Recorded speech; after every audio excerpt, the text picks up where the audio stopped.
Šī ir jauna 2025. gada decembra beigās ierakstīta video pamācība par zinātnisku, pētniecisko vai cita veida lielu rakstu darbu noformēšanu. Paldies tiem, kas iepriekšējo skatījušies un padarījuši populāru, bet ir laiks, kam jaunam, tam iemesli ir vairāk, un viens no tiem ir tas, ka šī gada oktobrī Valsts izglītības attīstības aģentūra ir publicējusi vadlīnijas, kuras diezgan precīzi arī apraksta, kā tam dokumentam jābūt uzbūvētam nevien satura ziņā, bet tehniski. Šī pamācība ir par tehnisko pusi, par saturu to jūsu darba vadītāji, konsultanti. Es joprojām strādāšu ar Wordu, kas ir parasts instalēts teksta redaktors, un neskatoties uz to, ka ļoti populāri dažādi tiešsaistes teksta redaktori, Google dokumenti, Microsoft un tam līdzīgi, ar tiem izdarīt to visu atbilstoši prasībām un ar automātiskiem rīkiem ir neiespējami. Taisīt var, bet tad šādas tādas smalkas lietas tad ir jāņem un jācīna un jātaisa ar roku. Tad jums nevajag nekādu pamācību, tad sēdiet un rakstiet ar roku un klikšķiniet visu, ko. Ja tomēr izvēlaties strādāt šajās tiešsaistes vidēs, ar savu darba saturu, to var darīt un dalīties ar darba vadītāju un strādāt tiešsaistē un visu ko, bet tomēr beigās, lai to noformējumu piedzītu un to visu nedarītu, tomēr ar roku, pilnīgi manuāli katru krikumu, un tad beigās no šiem tiešsaistes servisiem lejuplādējiet to dokumentu Word formātā un izsekojot šai pamācībai, mēģiniet tās noformēšanas lietas pielāgot. Šī pamācība būvēs dokumentu no nulles. Ja tas dokuments jau ir piepildīts, tad, protams, ir kaut kas, ko ir jāvar pielāgot tajā brīdī. Par šīm vadlīnijām, ko valsts ir iedevusi. Kas mums tur ir? Pirmkārt, mums tur ir par darba struktūru, un mēs šīs pamācības gaitā izveidošu dokumentu, kurš atbildīs šādai prasītai struktūrai. Otrkārt, šīs vadlīnijas apraksta prasības. Prasības teksta noformēšanai diezgan pieticīgas, tur nav nekāda milzīga raķešu zinātne, to vienkārši jāiestata teksta redaktorā un ar to jāstrādā stilos. Un lielā lieta, ko šīs vadlīnijas iesaka, ir, kā izskatīsies titullapa, mēģināsim to ievērot, kā arī atsauces. Un tas būs liels notikums ievērot šo formatēšanu, un to var darīt divējādi. Pilnīgi automātiski neizdosies, brīdi uzreiz, bet tomēr viens piegājiens. Rakstīt visas atsauces un visus literatūras sarakstus rakstīt ar roku. Lēni, bet tad jūs vadat to procesu, bet nekāda prieka no tā nebūs. Variants numur 2 ir tomēr daļēji izmantot automātiskos rīkus, ko piedāvā Words. Kāpēc daļēji? Šiem literatūras sarakstiem ir vairāki akadēmiskie stili, kuri Wordā ir iebūvēti un kuri vispār ir starptautiski pieņemti, kuri nosaka to, kā tur būs autors, kā tur būs gads, kādā izskatā ir nosaukums rakstāms un tā tālāk. Šeit, tajās mūsu vadlīnijās, atšķirās tas, kā ir iespiestiem darbiem un kā ir tiešsaistēm. Tur ir atšķirība tas, kā tas ir jāparāda, un mums šīs prasības jārespektē. Bet šie stili ir atšķirīgi, līdz ar ko mēs nevarēsim ar vienu klikšķi dabūt visu to, ko mums vajag. Bet šīs pamācības beigās mēģināšu tomēr piemest kādu ideju, kā ar to sadzīvot. Tāpēc tagad literatūras saraksta sakarā no paša pirmā brīža, kad jums ir Wordā tukšs dokuments, katru reizi, kad jūs saskaraties ar kādu jaunu informācijas avotu, izlasāt kādu grāmatu, kur izmantosiet, Izlasat rakstu, izlasat internetā rakstu, noskatāties video, noskatāties teātra izrādi, jo tēmas ir dažādas, avoti var būt dažādi. Tās nav tikai zinātniskas grāmatas, tie var būt arī izstāžu plakāti, tās var būt izrādes, tie var būt koncerti, viss kaut kas var būt avots. To reģistrējiet Wordā. Ja jūs to izlemsiet darīt, tad tomēr Words jums beigās apbalvos ar gatavu noformētu avotu sarakstu. Un tātad, pirms es vispār esmu ķēries pie kādas noformēšanas, ejam ieskatīties, kur ir tāds literatūras, ne tikai literatūras, dažādu avotu uzskaitījums. Wordā dodamies uz sadaļu atsauces. Jā, tie atkal neliela atkāpe. Words ir latviešu valodā, un, lai valoda dzīvotu, lietojam to tehnoloģijās arī. Tātad šeit viss ir latviešu valodā. Pie atsauces, te viducī ir tāda sadaļa atsauces un bibliogrāfija un pārvaldīt avotus. Es jau te nevienreiz esmu kaut ko rādījis, tādēļ šo avoti man jau šeit ir, jums te būs tukšs. Ir kreisā pusē ir vispār jūsu reģistrētie avoti, un labajā pusē ir tie avoti, kuri ir šajā dokumentā. Un, lai to pievienotu jaunu, ir jāatrod viducī poga jauns, izlasījāt grāmatu, rakstu, noskatījāties izrādi koncertus, piediet jauns, un izvēlieties, kāds ir šī avota tips. Grāmatas, žurnāli un tā tālāk, un aizpildiet laukus, kuri šeit ir sarakstīti. Es kaut ko sarakstīšu.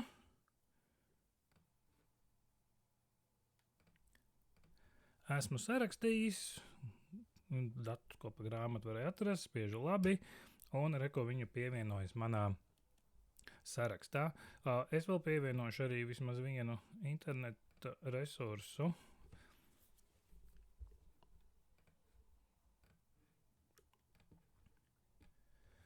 Un šis būtu kāds tīmekļa resursa vietnes paraugs, uz ko te ir vērts pievērst uzmanību, ka ir te var pirmā brīdī apjukt, domājot, kur kam jābūt. Tīmekļa lapas nosaukums būs konkrētā lapa, kurā ir nonākts kaut kas izlasīts. Vietnes nosaukums, tas tad ir vispār, kas tā ir pa vietni, kur ir nonākts, un tad pati tīmekļa adrese ir apakšā. Iespējams, ka to ir jāraksta kopā ar protokolu.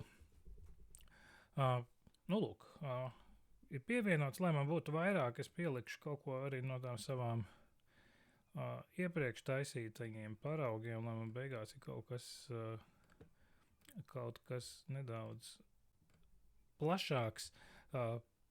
Bet tas ir jūsu uzdevums. Katru reizi, kad tiekat pie jauniem avotiem, lieciet tos šeit, jo jums tas lieti noderēs pēc tam. Ja, sadaļa atsauces, pārvaldīt avotus. Viņi uzreiz, kamēr to nepaprasa, viņi nekur nerādīsies īpaši, bet krāsies. Ticiet man, noderēs. Ejam tālāk. Par avotiem, kur tos likt ir izstāstīts. Tagad pārliecināsimies, ka visi kārtībā ar pašu Wordu, ka visi kārtībā ar dokumentu iestatījumiem. Pirmkārt, Wordi automātiski jau kādu labu laiku ir aizvākuši lineālu no ekrāna, bet nav slikti redzēt, ka viss ir kārtībā ar atkāpēm un tam līdzīgi, tāpēc pie skats un mērjosla lineāli ieslēgsim, un tad tā sajūta ir drošāk, ka mēs varam vajadzības gadījumā kādu izņēmumu rindkopu kaut kur pabīdīt uz vienu uz otru pusi ar lineāla marķieriem, nevis ar klaviatūras palīdzību. Nākamais pie izkārtojums, tiksim galā un sapratīsim, vai viss ir labi ar papīru. Formāts ir jābūt A4. Lielākoties tā būs, bet es bieži redzu grēkojam, ka tomēr ir amerikāņu burts, latviski viņš ir iztulkojies kā burts, angliski tas formāts saucas letter, noteikti A4, un otrs piemales ir jāuzliek pielāgotas no visām 4 pusēm 2,5 centimetri. To paredz mūsu vadlīnijas.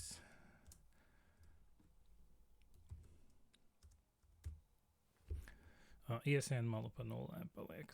Dokuments ir kārtībā. Tālāk ķersimies pie stiliem.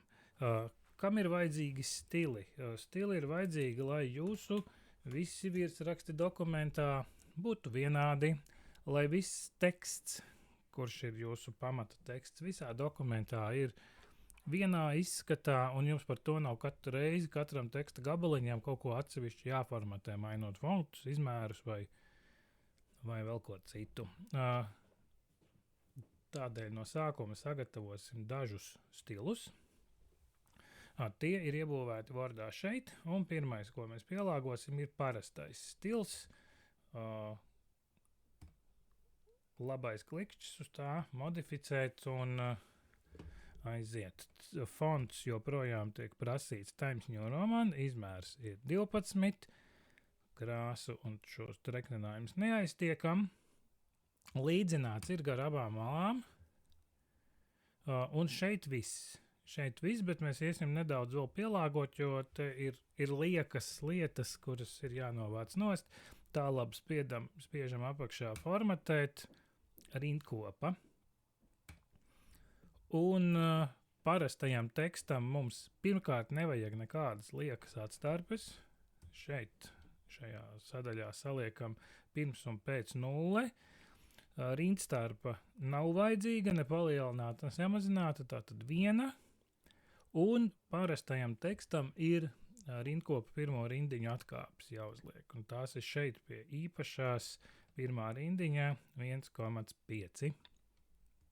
Spiediet labi, un jūsu pamata teksts būs gatavs. Tālāk pamata teksts ir tālāk ar virsrakstiem. Words šeit automātiski rāda divus virsraksta stilus. Noteikti mēs viņam varam kaut kā pieprasīt, lai rāda arī visus pārējos.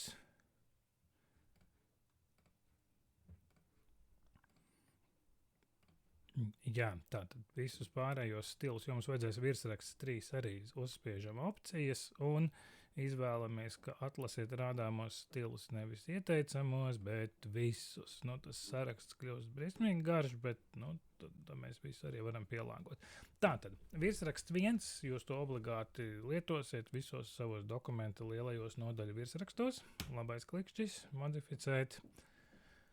Un stila pamatā neatstājam parasts, jo tur viņš jau nāk ar visām mūsu rindkopu atkāpēm. Stila pamatā uzliekam bez stila. Stils nākamajā rindkopā, lai iet parasts. Fonts Times New Roman, izmēru, vadlīnijas saka 14 vai 16, lielajam virsrakstam atstājam 16, liekam treknrakstu, mainām krāsu no zilās uz kaut ko melnu, liekam pa vidu, un ejam atkal formatēt rindkopa, nedaudz sakārtot. Šeit ir atstarpes, bez kurām var iztikt. Rindstarpu nevajag. Atstarpi pirms nevajag. Atstarpi pēc, lai drusku atdalītu virsrakstu no tā, kas aiz tā seko. Var jau būt, ka tos 8 punktus gan tur atstājam. Nekur tas nav ne prasīts, ne aizliegts. Ieliekam, būs glītāk. Atstājam vai ieliekam, būs glītāk. Līdzīgi daram ar virsraksts 2.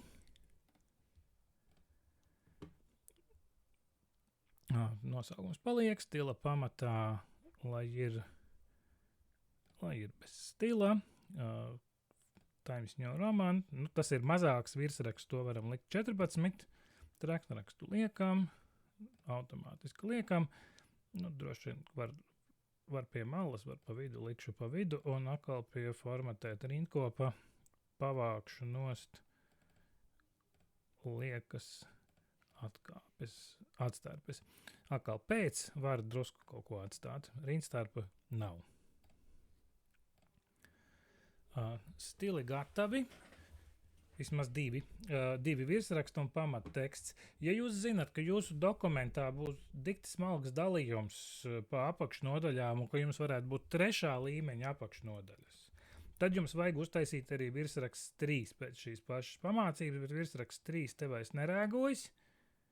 Virsraksts 3 ir tikai šeit uzspiežot uz tā stūrīša, tad jūs redzēsiet visādus garu stilu sarakstu, un tur tad jūs varēsiet virsrakstu 3 arī izveidot. Nākamais, ja jūs zinat, ka jums būs parastais stils jāizmanto arī tabulās, un jums būs daudz tabulas, tad tabulās šīs mūsu vadlīnijas saka, ka tekstam nevajag būt līdzinātam gar abām malām, jo tabulā tas izskatās slikti. Tabulā teksts izskatās labāk, ja viņš ir līdzināts pa kreisi. Ja jums ir dokumentā 1 vai 2 nelielas tabuliņas, iztiksiet bez jauna īpaša stila, vienkārši to konkrēto tabuliņu pielabosiet un miers. Ja tomēr vajag, jums ir daudz tabulas un tās līdzināšanas pa kreisi ir daudz vajadzīgas, tad var taisīt jaunu stilu vispār šim pasākumam. Tas ir šeit pieejams uzspiežot uz šī stūrīša, un tur ir A un plusiņš, jauns stils, un tad taisīsiet jaunu stilu, kurš būs tabulu teksts. Stila pamatā ir parastais teksts, pilnīgi neko no fonta un tam līdzīgi nemainām, tikai pārslēdzam līdzinājumu uz kreiso pusi. Un tad jums būs, novācam līdzinājumu uz kreiso pusi un noņemam arī pirmās rindiņas atkāpi. Ja jums ir viena tabuliņa, tur to ātrāk ir vienkārši nodzēst tāpatās. Ja tabulas daudz, tad ērtāk, ka tas ir stilos. Iespējams, ka vēl kādu stilu prasīsies izveidot, bet šobrīd ir. Ir tas, kas ir vajadzīgs. Turpināsim ar dokumentu struktūru, un to veidosim pēc šīm mūsu vadlīnijām, kur palika 12. lapā. Titulapā anotācija saturs ievads, nodaļas secinājumi, izmantotās literatūras saraksts un pielikumi, ja nepieciešami. Tiks sagatavotas pustukšas vietas visam šim, īpaši pievēršot uzmanību tam, kā mēs pāriesim starp lapusēm, jo tas pēcāk būs svarīgi numerācijai. Un kā smuki automātiski izveidot titullapu. Ne automātiski, bet kā viņu smuki noformēt bez liekas enter spaidīšanas. Titullapa pēc vadlīnijām ir šāda. Kādu brīdi augšā ir tukšums, un tad seko darba nosaukums. Prasības ievērošu, bet ja tās ir kādas jūsu konkrētas skolas darbs, tad noteikti tur būs atšķirīgi. Tur nebūs, piemēram, darba kods, jo jums skolas līmenī nav nekāds kods, jūs vienkārši mācaties kaut kādā klasē, un jums ir darba vadītājs, ko mēdz rakstīt uz titullapas. Paspēlēšos ar šiem visiem scenārijiem, bet mans gala variants būs tāds, kāds ir šī valsts titullapa. Pirmā rindiņa titullapā atstājam tukšu vietu un nospiežam vienu enter. Mums nav jāraksta nekāds trešais pielikums, protams. Tālāk rakstam savu darba nosaukumu.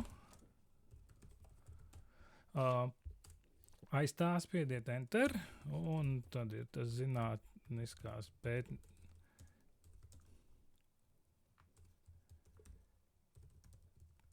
pētniecības darbs un rakstiet, kurā jomā tas ir.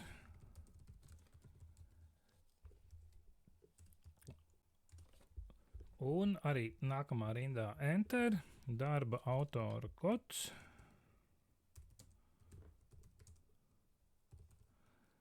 Un tad galā spiediet shift enter.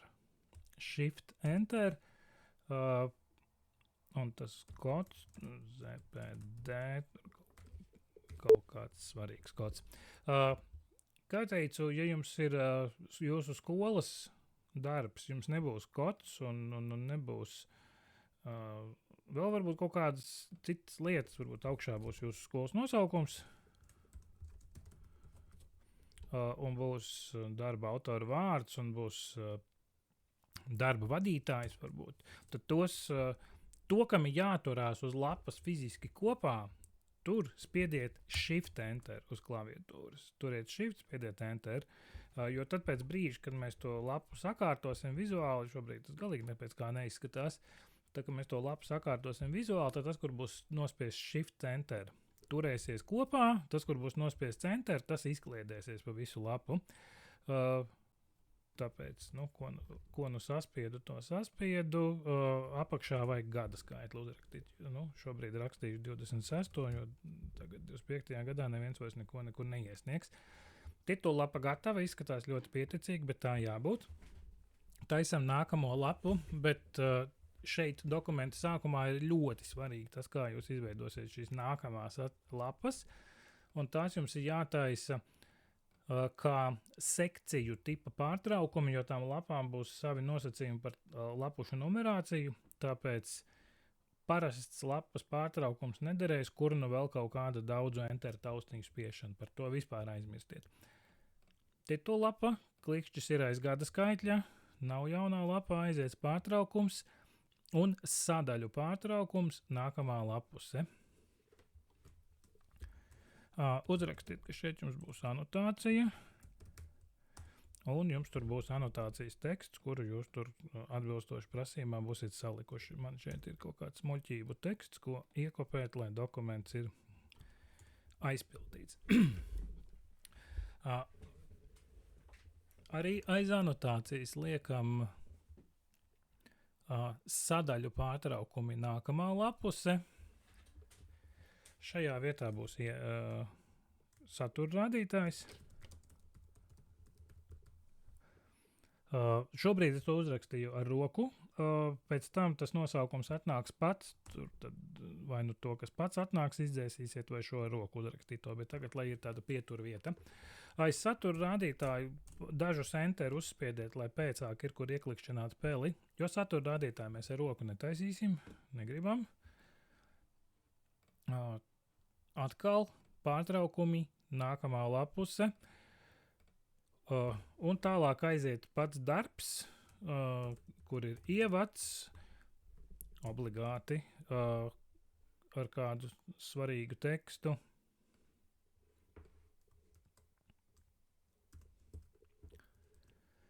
Un jūs jau redzat, kaut kas notiek smuks, man kaut kāds atkāpes veidojas.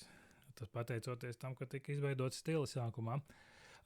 Tālāk dokumentā vairs nav īpašas vajadzības taisīt šos sadaļu pārtraukumus. Tālāk pietiek ar parastiem lapušu pārtraukumiem vai uz klaviatūras kombināciju Ctrl-Enter. Nekādā gadījumā netaisiet daudz enter spiešanu, tas jums pēc tam nelabi atriepsies. Ctrl-Enter, jauna lapa. Tur būtu kāda pirmā nodaļa, kurai būtu kāds īpašs skaists nosaukums, bet es neko izdomāt nevaru. Tāpēc rakstu vienkārši, un atkal man ir teksts.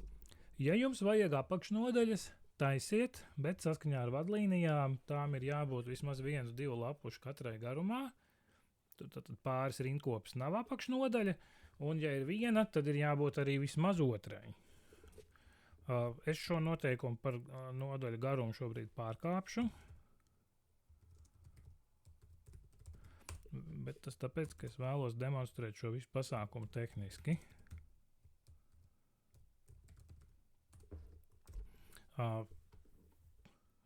Pirmā nodaļa man būs ar pāris apakšnodaļām, tā knapi var pamanīt, kur tie virsraksti ir, bet tas pēc tam sakārtošu. Tūlīt beigšu rakstīt, sakārtošu. Tad būs uztaisīju Ctrl-Enter, jauna lapa, un nākamā nodaļa. Atkal ir skaists teksts, varbūt ir apakšnodaļas, varbūt nav. Un tad ir, pieņemsim, ka manā darbā ir 2 nodaļas, es jau sāku iet uz beigām, satura ziņā, un man nāk secinājumi. Tos tad saskaņā ar darba vadītāju un savām iecerēm sarakstu. Sarakstu. Beigās būs izmantotās literatūras saraksts, vai bibliogrāfijas saraksts, vai avotu saraksts. Tur kā jums liek rakstīt, tā rakstiet. Arī šo tāpat kā satura rādītājs atstāšu tukšu. Dažus enter uzspiežu, lai ir kur vieglāk ietrāpīt ar peli, bet ar roku, ja vien nav pašā sākumā nolemts, visu es šo darīšu ar roku, tad ar roku šeit īsti daudz jāstrādā nebūs, drusku būs. Dokuments ir piepildīts. Un tagad sāksim sakārtot pa maziem gabaliņiem to, kas ir jāizdara. Pirmkārt, lai titullapa izskatās sakarīgi, atgriežamies tajā un te, kur ir lapuses iestatīšanā tāds mazs stūrītis, pie izkārtojums, pārslēdziet, te ir vidū vertikālais līdzinājums, pārspiediet uz taisnots.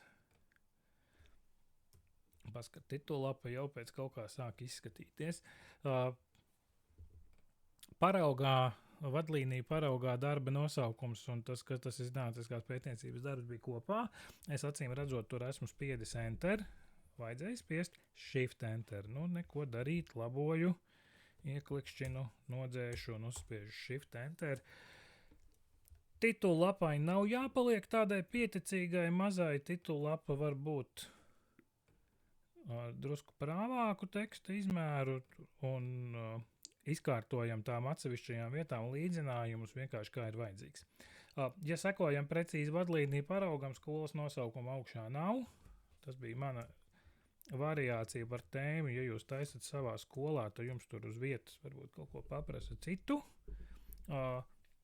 Ja jūs taisat skolā, jums nav darba autora kods, jums ir vienkārši tur jūsu vārds klase, un turpat arī parādīsies ar Shift Enter nobīdīts darba vadītājs, kas būs kāds jūsu konsultants vai skolotājs, bet, kā teicu, es sekoju šobrīd pēc vadlīnijām titullapa ir aptuveni šāda, varbūt, ka šo var vēl dūšīgāk izcelt. Paskat. Ar dažiem klikšķiem un bez neviena lieka enter spaidīšanas titullapa ir kārtīga. Tālāk ejam un saklikšķinam tur, kur ir lielie virsraksti, tos iezīmējam un uzspiežam, ka tas ir virsraksts 1. Tekstu, ja nu viņš nav jau ieriktējies ar pareizo stilu, tad iezīmējam un uzspiediet, ka stils ir parasts. Par to liecinās tas, ka viņš ir notaisnots gar abām malām un ir atkāpīte. To šobrīd izdaru ar visiem virsrakstiem. Man vairs nav pie katra virsraksta jādomā, cik tur vajadzēja tos 14, 16, 12. Tā, pirmā nodaļa tāda, pirmā apakšnodaļa šāda, otrā apakšnodaļa, otrā nodaļa, secinājumi un literatūra. Ar nodaļu nosaukumiem ir tāda ķēpa, ka tie ir jānumurē. Words it kā piedāvā numurēt automātiski arī virsrakstus, bet manā pieredzē ir tā, ka vienkāršāk izdarīt šādi. Un tad, ja tas ir pirmās nodaļas apakšvirsraksta, tur būs 1.1, 1.2 un otrā nodaļa vienkārši sākas ar 2. Un šis iznāk ātrāk nekā tur mīcīties ar to automātisko numerāciju, kur tu tur kaut kur pārstartēs, nepārstartēs, jo ievada mums nevajag nekādus ciparus satura radītai anotācijai, secinājumiem nevajag. Šiem vajag, nebūs jau tik daudz, un pierakstam ar roku. Saturs ir, atgādinu, ka mēs esam visu laiku cītīgi reģistrējuši avotus. Un viena stingra lieta, kas ir rakstīta vadlīnijās, ir, ka ja jūs izmantojat darbā kādu fragmentu, citējiet vai apkopojiet no kāda no šiem literatūras avotiem, tad uz to ir jāatsaucas. Un vadlīnijas paredz, ka šīs atsaucas ir 2 variantos. Ka uzreiz tekstā iekavās ir norādīts šis avots saīsinātā veidā, vai kā apakšsvītras piezīme. Es rādīšu to pirmo variantu, jo to mēs varam izdarīt pa pusei automātiski. Otrais variants, tad tas ar roku jātaisa. Ja jūs izvēlējāties ar avotiem strādāt ar roku, tad varat pirmo vai otro darīt, skaidrs, ka visā darbā ievērojat vienu veidu, bet tad jūs izvēlaties. Tā kā es esmu čakls un es esmu reģistrējis avotus, tad tai vietā, pieņemsim, ka šī pirmā rindkopa ir ņemta no kāda no nebūtu avotiem, un tad es ņemu atsauces, ievietot citātu un uzklikšķinu uz to, no kurienes tas ir ņemts. Viņš pats uztaisa uzvārds, gads, bet mums vadlīnijas tomēr mazliet izklaidē, un tur vēl jābūt klāt lapus numuram, no kurienes tas ir. Tas bišķi nesakrīt tas, ko piedāvā Words un tas, ko prasa vadlīnijas. Nu, neko darīt, ņemam un vienkārši pierakstam. Bet viņš nemaz tik viegli neļaujas. Tāpēc jums ir jāiemācās. Bet viņš tik viegli neļaus tur pierakstīt, tāpēc ir jāpaņem šeit rediģēt citātu uz tās bultiņas, jāuzspiež rediģēt citātu, un tad jūs tur varat pierakstīt, ka jums tur ir kaut kāda lapas puse. Tagad ir uzvārds, gads, lapuse. Un tā visur, tā, kad ir citēts, tad ievietot citātu, ko nu jūs tur citējiet, un pēc tam rediģēt citātu un pierakstīt lapusi. Lieliski. Tām zemesvītras tās tad ar roku jātaisa, ja tādus taisa. Stils ir, virsraksti ir, ķeramies pie lapušu numuriem. Lapušu numuri ir vienkārši, ja vien nebūtu tās pirmās lapas, kuras nevajag numurēt, bet ar to mēs arī tiksim galā. Jebkurā lapā ieklikšķiniet, bet iesaku ievadā, tāpēc, ka tur mēs arī pēc tam piņķerēsimies un dzēsīsim nost liekos numurus. Ieklikšķiniet un ievietošana, lapuses numurs un ņemam viņu lapuses apakšā un pa vidu. Kurš ir tāds vienkārši numurs 2, tur viņš ir uzradies. Un viņš mūs iesūta uzreiz lapuses kājenē.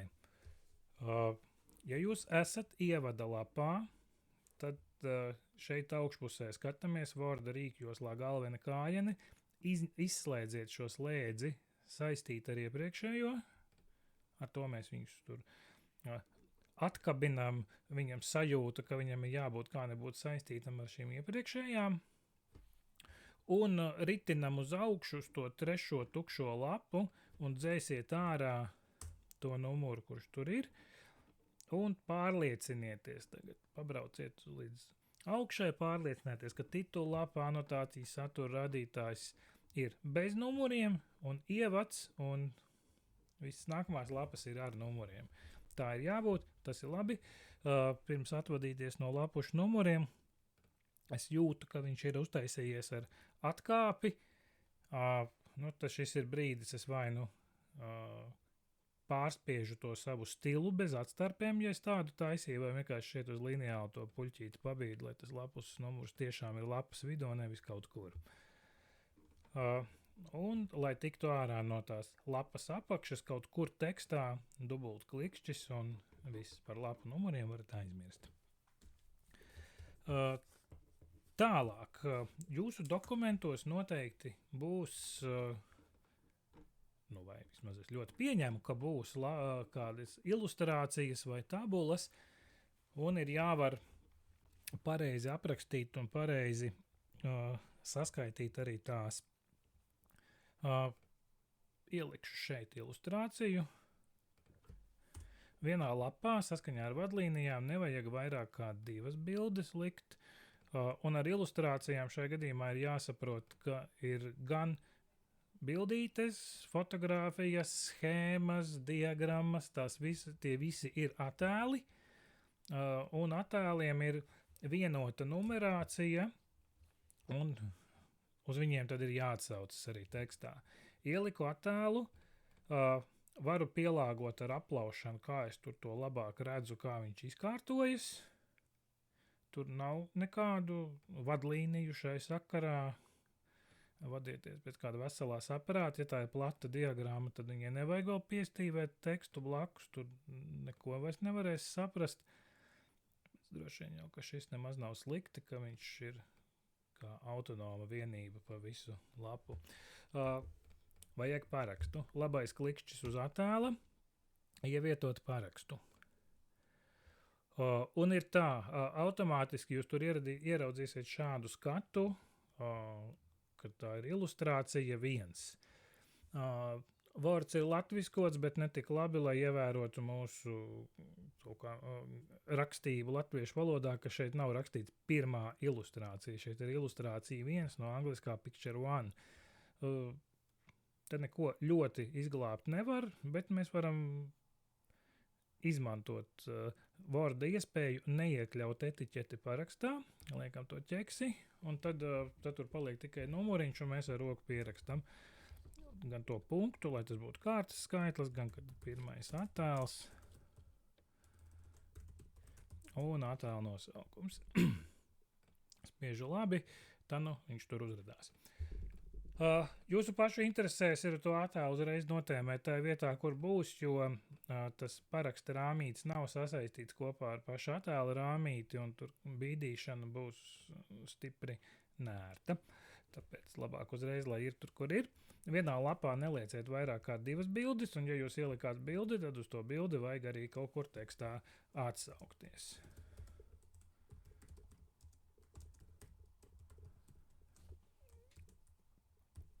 Nu, protams, kontekstā. Nu, lūk, ir. Līdzīgs stāsts ar tabulām. Jums kaut kur varētu būt tabulas, un te būs jāatcerās par to, ko es teicu par tekstu. Būs tabula ar kaut kādiem datiem.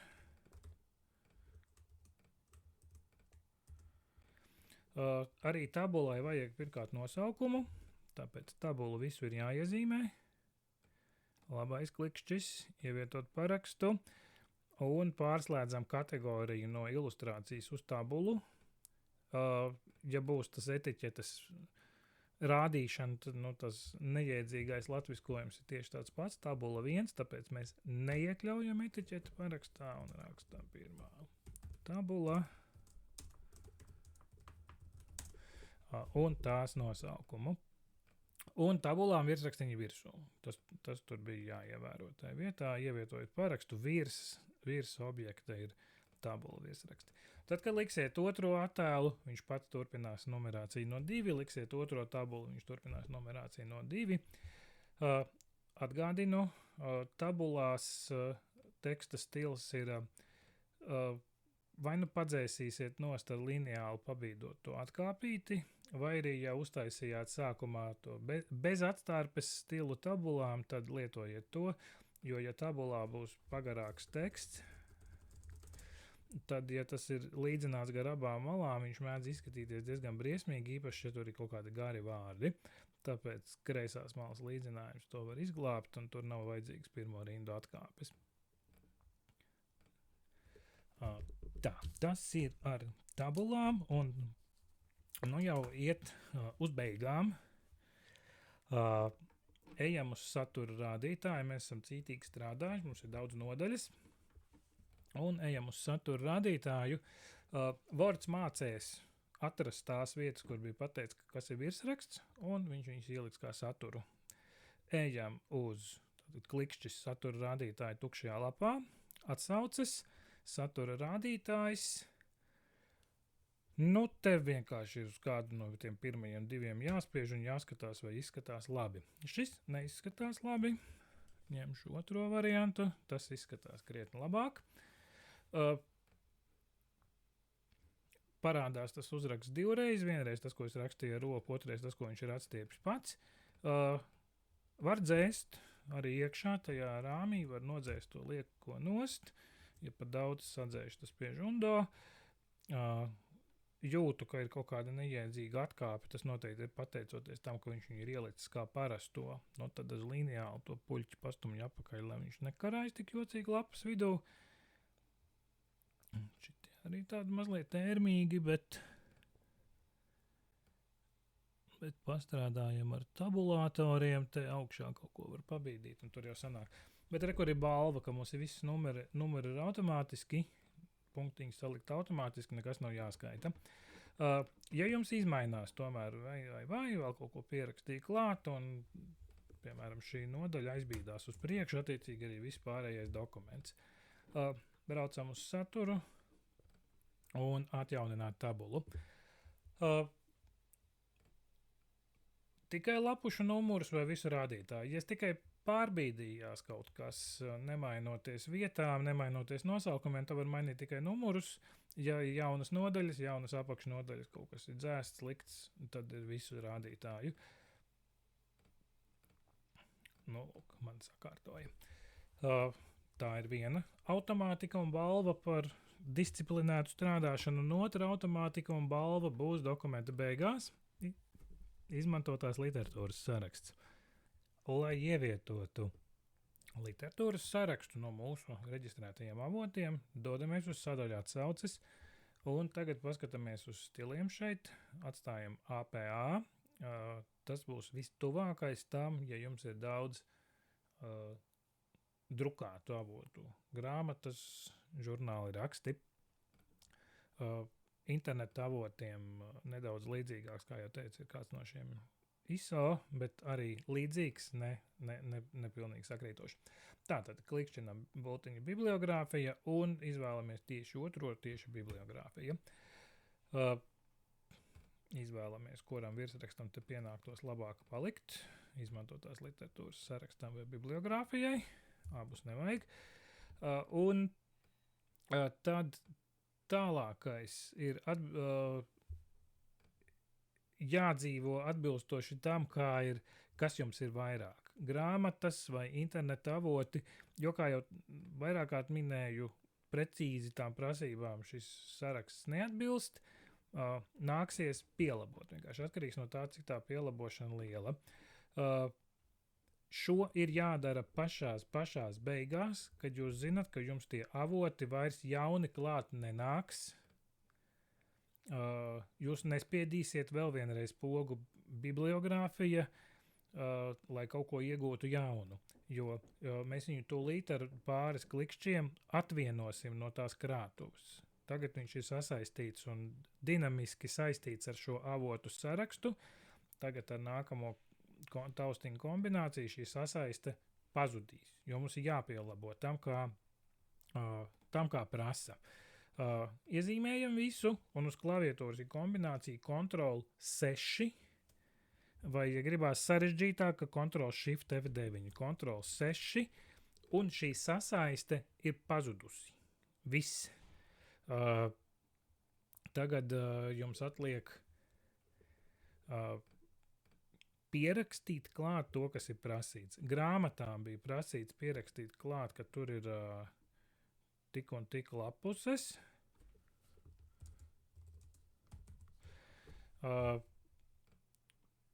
Un interneta lapām,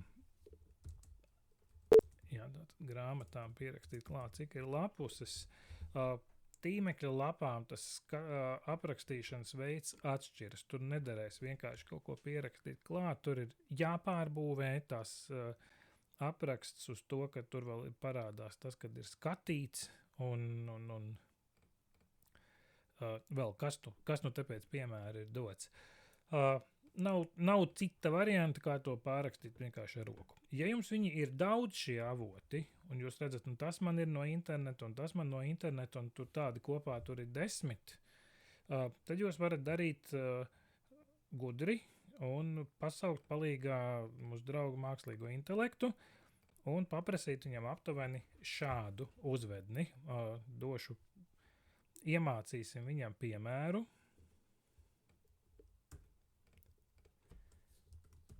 Šis ir piemērs, kā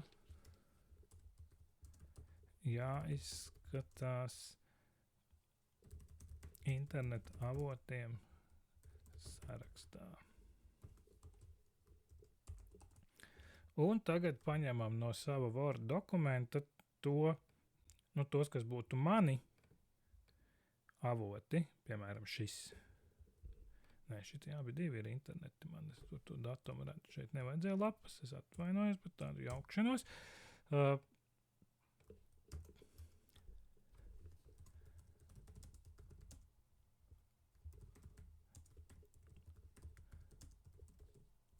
Un es tagad saku, ar šo pirmo, šis ir piemērs, kā jāizskatās. Es tam chatbotam iemācu, ko vajag, jo viņš taču nezin, ko man vajag.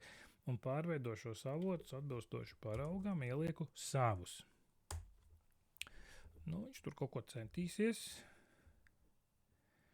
Un, jā, nu te ir kaut kas komentēts, ko viņš tur vēl ir izdarījis, bet, nu, es varu šo mēģināt savākt un pārlikt apakaļ tajā vietā, kur man bija. Neko nepazaudējam, ja vajag strādājam ar Enter vai dzēšam. Un ir tuvāk tam, kā prasa noformēšanas prasības. To, ka esam šajā sakarā izmantojuši mākslīgo intelektu, nekautrējamies, viņš izdara vienkārši mehānisku darbu mūsu vietā, varat ielikt atsauc mākslīgā intelekta rīki, arī ir jāliek atsaucēs, nu tad saruna par bibliogrāfisko avotu noformēšanu būs arī jums šāds avots, ja jūs to tā būsiet izmantojuši. Jā, šis beigas ir piņķerīgas, neko tu nevar padarīt, kā ir prasīts, tā ir prasīts, mums to jāievēro, bet prātīgi rīkojoties, nu, var to visu paveikt. Grāmatas atstājam kā apa un pierakstam klāt tikai lapušu numurus, un internetus aizkopējam un paprasam kādam draudzīgajam čatiņām, bet tikai pirms tam pastāstam viņam no vadlīnijām, kā vajag, jo, nu, ticiet man, ja jūs nepateiksiet, kā vajag, tad jūs tur dabūsiet vispār zilus brīnumus.